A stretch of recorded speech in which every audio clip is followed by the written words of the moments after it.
Mari kita tunduk kepala dan kita berdoa. Terima kasih Tuhan, kami siap untuk belajar firman Tuhan pada saat ini. Bersyukur Tuhan sudah menyertai dan memberkati istirahat kami. Dalam nama Tuhan Yesus kami persembahkan doa. Amin.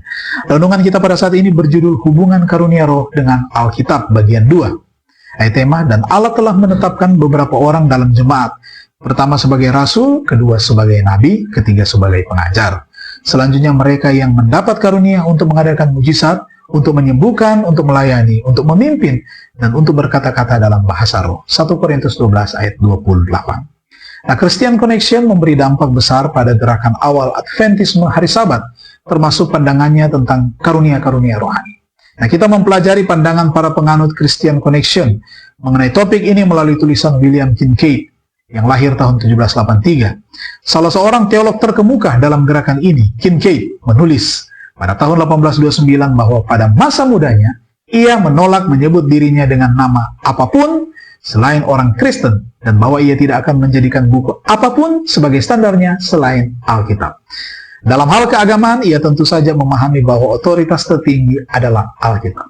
Akan tetapi dalam pembahasannya yang panjang tentang pemulihan tatanan kuno, ia menyatakan bahwa ia tidak dapat menerima tatanan perjanjian baru bila kurang dari 1 inci pun.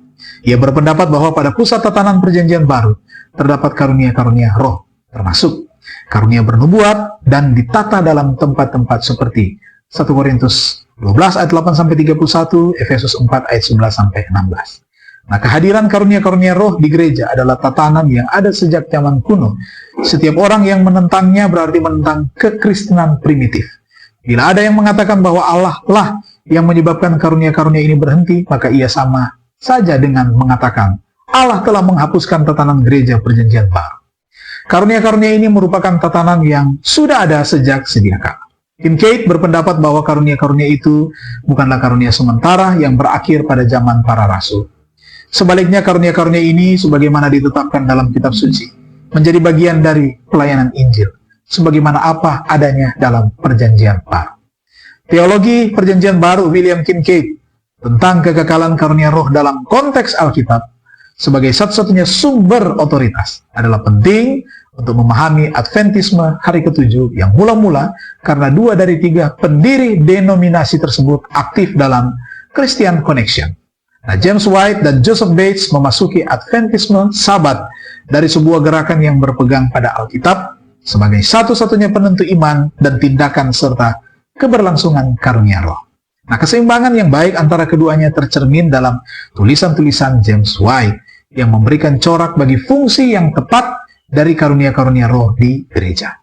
Ya Tuhan, Bapa kami yang baik, kami bersyukur kepadamu Tuhan, karena Engkau telah begitu peduli terhadap gerejamu, sehingga Engkau mencurahkan karunia-karunia Roh Kudus.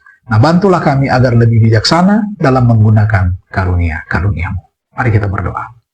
Bapa di surga, kami mau menyerahkan kehidupan kami dan seluruh karunia yang Tuhan berikan kepada kami untuk kami gunakan di dalam pekerjaan pelayanan ini.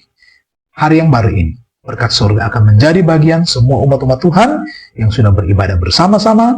Dalam nama Tuhan Yesus kami persembahkan doa ini. Amin. Terima kasih, Tuhan memberkati kita semua.